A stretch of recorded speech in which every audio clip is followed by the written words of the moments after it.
கர்த்தருடைய பரிசுத்த நாமத்திற்கு மகிமை உண்டாகட்டும். இந்த நாளிலும் கர்த்தர் நமக்கு தரக்கூடிய நல்வார்த்தை யோனா 1வது அதிகாரம் 17வது வசனம். யோனாவை விழுங்கும்படி ஒரு பெரிய மீனை கர்த்தர் ஆயத்தப்படுத்தி இருந்தார்.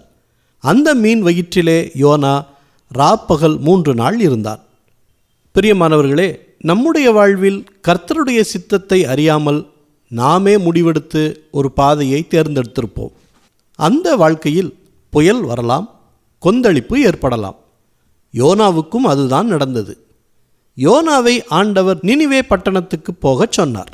ஆனால் யோனாவோ தர்ஷீஷுக்கு போனார். கர்த்தருக்கு கீழ்ப்படியாமல் சென்றதால் கப்பலில் போகும்போது கடல் கொந்தளித்து ஆபத்து நேரிடும்போது யோனாவை கடலில் தள்ளும்படி முடிவெடுத்து கடலில் போட்டுவிட்டார்கள். ஆனால் யோனாவை விழுங்கும்படி ஒரு பெரிய மீனை கர்த்தர் ஆயத்தப்படுத்தி இருந்தார். அந்த மீன் வயிற்றிலே யோனா ராப்பகல் 3 நாள் இருந்து கர்த்தரை நோக்கி விண்ணப்பம் செய்தார். யோனாவின் மனம் திரும்புதலை ஆண்டவர் ஏற்றுக்கொண்டு கர்த்தர் மீனுக்கு கட்டளையிட்டார். அது யோனாவை கரையிலே கக்கிவிட்டது. பின்னர் ஆண்டவரின் சித்தத்தை யோனா செய்தார். நினிவே மக்களும் பொல்லாத வழிகளை விட்டு திரும்பினார்கள். இன்றைக்கும் கர்த்தரை விட்டு விலகி அவர் சித்தம் செய்யாமல் இருந்ததால், கடினமான சூழ்நிலைகளை சந்தித்து கொண்டிருந்தால் கர்த்தரை நோக்கி மனம் திருந்தி விண்ணப்பம் பண்ணுங்கள். ஆண்டவர் உங்களை தப்புவிக்க வேறு வழியை ஆயத்தப்படுத்தி வைத்திருக்கிறார். ஜெபிக்கலாமா?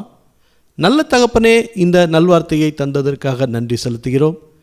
இன்றைய நாளிலும் உம்முடைய சித்தத்தை மீறி நாங்களாக செய்த காரியங்களை இரக்கம் பாராட்டி மன்னியுங்க. இப்பொழுதும் எங்களுக்காக ஆயத்தம் பண்ணி வைத்திருக்கிற காரியங்களை பெற்றுக்கொள்ள மனதாக இருக்கிறோம். உம்மை விட்டு பிரியாத, உம் வார்த்தையை விட்டு விலகாத வாழ்க்கையை எங்களுக்கு தாங்க.